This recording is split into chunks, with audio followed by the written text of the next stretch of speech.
ತಪ್ಪು ಸರಿಯ ತಿದ್ದಿ ತಿಳಿ ಹೇಳಿ ಸಮಬುದ್ಧಿ ನಮ್ಮ ಚಿತ್ತ ಶುದ್ಧಿಯಾಗೋ ಹಾದಿ. ಎಷ್ಟೇ ದೂರ ಹೋದ್ರೂ ಮರಿಬೇಡ ನಿನ್ನ ಬೇರು, ನಿನ್ನ ಸಾಧನೆಗೆಲ್ಲ ಇದುವೇ ಆದಿ. ಪಾಠಶಾಲಾ ಪಾಠಶಾಲಾ ಪಾಠಶಾಲಾ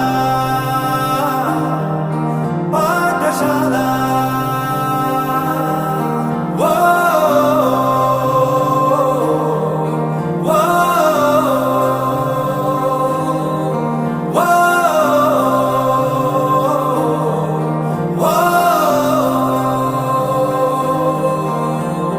ದೇಶಕ್ಕೆ ಯೋಧ, ನಾಡಿಗೆ ರೈತ, ಬಾಳಿಗೆ ಗುರು ಒಬ್ಬ ತಾನೆ.